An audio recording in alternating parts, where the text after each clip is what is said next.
സ്ലീഹാകാലം 4-ാം ഞായർ. വിശുദ്ധ ലൂക്കാ എഴുതിയ സുവിശേഷം 6-ാം അധ്യായം 27 മുതൽ 36 വരെയുള്ള വാക്യങ്ങളുടെ വിശകലനം. തിന്മയെ നന്മ കൊണ്ട് ജയിക്കുക. മത്തായി 5-ാം അധ്യായത്തിന് സമാനമായ ലൂക്കായുടെ സുവിശേഷം 6-ാം അധ്യായത്തിൽ വായിക്കുന്ന ശത്രുക്കളെയും സ്നേഹിക്കുക എന്ന സുവർണ നിയമമാണ് ഇന്നത്തെ ചിന്താവിഷയം. ശത്രുക്കളെ സ്നേഹിക്കുക, ദ്വേഷിക്കുന്നവർക്ക് നന്മ ചെയ്യുക, ശപിക്കുന്നവരെ അനുഗ്രഹിക്കുക, അധിക്ഷേപിക്കുന്നവർക്ക് വേണ്ടി പ്രാർത്ഥിക്കുക, ഒരു ചെകിട്ടത്ത് അടിക്കുന്നവർക്ക് മറ്റേ ചെകിട് കൂടെ കാണിച്ചു കൊടുക്കുക എന്ന് പറഞ്ഞ് പഠിപ്പിച്ചവൻ അത് പ്രായോഗികമാണെന്ന് ജീവിതത്തിൽ പ്രവർത്തിച്ച് കാണിച്ചു തന്നു. കാരണം കരുണയുള്ള ഒരു പിതാവിന്റെ മകനായിരുന്നു അവൻ. അവനെ പോലെ പെരുമാറുമ്പോഴാണ് നമ്മളും സ്വർഗസ്നായ പിതാവിന്റെ മക്കളായി തീരുന്നത്. ശിഷ്ടരുടെയും ദുഷ്ടരുടെയും മേൽ സൂര്യനെ ഉദിപ്പിക്കുകയും നീതിമാന്മാരുടെയും നീതിരഹിതരുടെയും മേൽ മഴ പെയ്യിക്കുകയും ചെയ്യുന്ന ആ പിതാവിന്റെ മക്കളാകാൻ, അല്ലെങ്കിൽ യേശുവിന്റെ അനുഗാമികളാവാൻ ആവശ്യം വേണ്ട ഗുണങ്ങളാണ് മേൽ വിവരിച്ചവ. മാതാപിതാക്കളുടെ സ്വഭാവ രീതികളാണ് മക്കൾ അനുവർത്തിക്കുക. മാതാപിതാക്കളുടെയും ബന്ധുമിത്രാദികളുടെയും സ്വഭാവ രീതികൾ കുഞ്ഞുങ്ങളെ കാര്യമായി സ്വാധീനിക്കും. മദ്യപന്റെ മകൻ മദ്യപാനിയും മോഷ്ടാവിന്റെ മകൻ മോഷ്ടാവുമായി മാറാം. പ്രതികാര ചിന്തകളും ദുഷ്ടചിന്തകളും വെറുപ്പും നിറഞ്ഞു നിൽക്കുന്ന കുടുംബങ്ങളിൽ നിന്നുള്ള കുഞ്ഞുങ്ങളുടെ വ്യക്തിത്വത്തെ അത് ബാധിക്കും. കുടുംബത്തിൽ പിതാവിന്റെയോ മാതാവിന്റെയോ ക്രൂരത കണ്ട് വളർന്ന മക്കൾ അധികാരങ്ങളെ വെറുക്കും.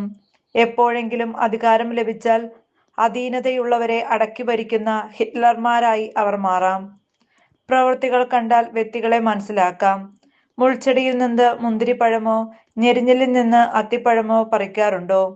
നല്ല വൃക്ഷം നല്ല ഫലവും ചീത്ത വൃക്ഷം ചീത്ത ഫലവും നൽകുന്നു. മത്തായി 7:16-17. കുഞ്ഞുങ്ങളെ നല്ല കുടുംബാന്തരീക്ഷത്തിൽ വളർത്തുക. ആകയാൽ എന്റെ വചനം ഹൃദയത്തിലും മനസ്സിലും സൂക്ഷിക്കുവിൻ. അടയാളമായി അവയെ നിങ്ങളുടെ കയ്യിൽ കെട്ടുകയും പട്ടമായി നെറ്റിത്തടത്തിൽ ധരിക്കുകയും ചെയ്യുവിൻ. നിങ്ങൾ വീട്ടിലായിരിക്കുമ്പോഴും യാത്ര ചെയ്യുമ്പോഴും കിടക്കുമ്പോഴും എഴുന്നേൽക്കുമ്പോഴും അവയെപ്പറ്റി സംസാരിച്ചുകൊണ്ട് നിങ്ങളുടെ മക്കളെ പഠിപ്പിക്കണം. നിങ്ങളുടെ വീടുകളിലെ കട്ടിളക്കാലുകളിലും പടിവാതിൽക്കലിലും അവ രേഖപ്പെടുത്തണം. അപ്പോൾ നിങ്ങളും നിങ്ങളുടെ മക്കളും ദീർഘകാലം വസിക്കും, ദൈവാനുഗ്രഹങ്ങൾ കൊണ്ട് സമ്പന്നരാക്കും. നിയമാവർത്തനം 11:18-25. കണ്ണിന് പകരം കണ്ണ്, പല്ലിന് പകരം പല്ല് എന്ന പഴയ നിയമപ്രമാണം പാലിച്ചിരുന്നെങ്കിൽ അംഗബലത്തിൽ ബഹുദൂരം മുന്നിലുള്ള ക്രിസ്ത്യൻ സമൂഹത്തെ ഒന്ന് തൊട്ടു നോക്കാൻ പോലും ആരും ധൈര്യപ്പെടുമായിരുന്നില്ല. പക്ഷേ യേശു പഠിപ്പിച്ച ക്ഷമിക്കുന്ന സ്നേഹത്തിന്റെ പാഠമാണ് എപ്പോഴും തിരുസഭ ഉയർത്തിപ്പിടിച്ചിട്ടുള്ളത്.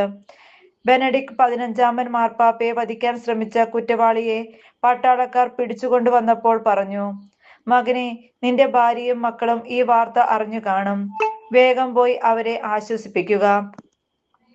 തന്റെ നെഞ്ചിലേക്ക് വെടിയുതിർത്ത മുഹമ്മദ് അലി അക്വ എന്ന വ്യക്തിയോട് വിശുദ്ധ ജോൺ പോൾ 2-ാമൻ മാർപ്പാപ്പ നിരുപാധികമായി ക്ഷമിച്ച കഥയും തന്റെ മക്കളെ നിഷ്ഠൂരമായി കുത്തിമുറിവേൽപ്പിച്ചു കൊന്ന സമന്തർ സിംഗിനോട് വാഴ്ത്തപ്പെട്ട റാണി മരിയയുടെ മാതാപിതാക്കളും സഹോദരങ്ങളും ക്ഷമിച്ച സംഭവം കത്തോലിക്ക സഭയുടെ ശത്രുസ്നേഹത്തിന്റെ ജ്വലിക്കുന്ന ഓർമ്മകളാണ്.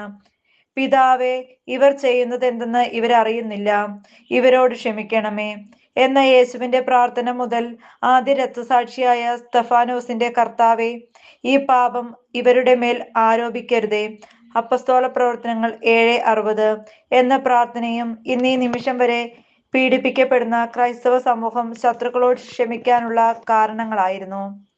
2025 ജൂൺ 22 ഞായറാഴ്ച സിറിയയിലെ ഡമാസ്കസിൽ കുർബാന മധ്യേ തീവ്രവാദികൾ കടന്നുവന്ന് ദേവാലയവും മദ്ബഹായും നശിപ്പിക്കുകയും കർമ്മങ്ങളിൽ പങ്കെടുത്തുകൊണ്ടിരുന്ന 22 പേരെ വധിക്കുകയും 60 പേർക്ക് മാരക മുറിവേൽപ്പിക്കുകയും ചെയ്ത വാർത്ത കേട്ടപ്പോൾ നമ്മുടെ ലിയോ 14-ാമൻ മാർപ്പാപ്പ പ്രത്യുത്തരിച്ചത്, ഇവിടെ ചിന്തപ്പെട്ടത് ക്രിസ്തുവിന്റെ അമൂല്യ രക്തമാണ്. ഗ്രീക്ക് ഓർത്തഡോക്സ് സഭയിലെ പാത്രിയർക്കീസ് യോഹന്നാൻ 10-ാമൻ പറഞ്ഞു, മരിച്ചു വീണത് തീക്ഷ്ണമതികളായ രക്തസാക്ഷികളാണ്. അതിനാൽ ഇത് മരണമല്ല, ഈസ്റ്റർ ദിനത്തിൽ സംഭവിച്ചതുപോലെയുള്ള ഉയർപ്പാണ്. അവിടുത്തെ വികാരി പറഞ്ഞു, വെറും വിരോധവുമല്ല ഇവിടെ ആവശ്യം, ഇത് ദൈവത്തിന്റെ ക്ഷമിക്കുന്ന സ്നേഹം ജീവിക്കാനുള്ള സമയമാണ്. സഹോദരനോട് ഉദാരമായി ക്ഷമിക്കുന്ന സ്നേഹത്തിന്റെ അളവനുസരിച്ച് പിതാവും ഉദാരമായി ക്ഷമിക്കും. നിങ്ങൾ അളക്കുന്ന അളവ് കൊണ്ട് തന്നെ അമർത്തി കുലുക്കി നിറച്ചളന്ന് നിങ്ങളുടെ മടിയിൽ ഇട്ടുതരും. 2023 ഒക്ടോബർ 7 ഇസ്രായേൽ കടന്നുകയറിയ ഹമാസ് തീവ്രവാദികൾ കുട്ടികളും സ്ത്രീകളും അടക്കം 1500-ലധികം ആളുകളെ കൊന്നൊടുക്കുകയും അത്രയും പേരെ തടവിലാക്കുകയും ചെയ്ത സംഭവം ലോക മനസാക്ഷിയെ ഞെട്ടിച്ചു. തുടർന്ന് ഇസ്രായേൽ നടത്തിയ പ്രത്യാക്രമണത്തിൽ ലക്ഷങ്ങൾ മരിച്ചു വീണു.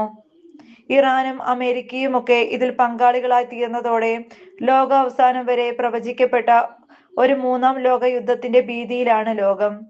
ലോകാരംഭം മുതൽ നടന്ന യുദ്ധങ്ങളിൽ മരിച്ചു വീണ യോദ്ധാക്കളുടെയും കോടിക്കണക്കിന് നിരപരാധികളായ സാധാരണ ജനങ്ങളുടെയും രക്തം കുടിച്ചിട്ടും ഇനിയും പിശാചിന്റെ കലി കെട്ടടങ്ങിയിട്ടില്ല. യേശു പ്രഘോഷിച്ച സ്നേഹത്തിന്റെ ഭാഷ ലോകത്തിന് ഇനിയും അന്യമാണ്. എന്തിനേറെ അരപതിറ്റാണ്ടായി നീണ്ടു നിൽക്കുന്ന സഭാ വിഭജനത്തോളം എത്തിച്ചേർന്ന ഏകീകൃത കുർബാന തർക്കം major archbishop Mar Raphael Thattil പിതാവിന്റെയും മാർ പാംബ്ലാനി പിതാവിന്റെയും നേതൃത്വത്തിൽ സമായത്തിലെത്തിയെന്ന വാർത്ത ഏറെ സന്തോഷത്തോടെയാണ് സഭാസ്നേഹികൾ എതിരേറ്റത്. അപ്പോഴതാ വെറുപ്പിന്റെയും വിദ്വേഷത്തിന്റെയും വിഭാഗീയതയുടെയും ട്രൈബ്യൂണൽ അരൂപി എല്ലാം തകിടം മറിക്കാൻ തല പൊക്കിയിരിക്കുന്നു. സ്നേഹത്തിന്റെയും ഐക്യത്തിന്റെയും അടയാളമായി യേശു സ്ഥാപിച്ച വിശുദ്ധ കുർബാന തന്നെ അനാവശ്യ വിഭാതിയിലേക്ക് കാരണമായി തീർന്നത് വിരോധാഭാസം തന്നെ. ഇതിനൊക്കെ നേതൃത്വം കൊടുക്കുന്നവർ ഇന്ന് നാം വായിച്ചു ധ്യാനിക്കുന്ന യേശുവിന്റെ ശത്രു സ്നേഹത്തെ ജീവിതത്തിൽ പകർത്തിയാൽ തീരാവുന്ന നിസ്സാര പ്രശ്നങ്ങൾ മാത്രമാണ് സീറോ മലബാർ സഭയിൽ സംജാതമായ ഈ പ്രതിസന്ധി. നിങ്ങൾ യോജിപ്പോടെ വർത്തിക്കുവിൻ. ഔദിത്യം വെടിഞ്ഞ് എളിമയുള്ളവരുടെ തലത്തിലേക്ക് ഇറങ്ങി വരുവിൻ. തിന്മയ്ക്ക് പകരം തിന്മ ചെയ്യരുത്. തിന്മ നിങ്ങളെ കീഴടക്കാതിരിക്കട്ടെ. തിന്മയെ നന്മ കൊണ്ട് കീഴടക്കുവിൻ. റോമ 12:16-26. യേശു പഠിപ്പിച്ച സുവർണ നിയമത്തെ തുടച്ചുടയ്ക്കാൻ പ്രയത്നിക്കുന്ന ദുഷ്ടാരൂപിയുടെ പിണിയായുകളാകാതിരിക്കാൻ നമുക്ക് സാധിക്കട്ടെ.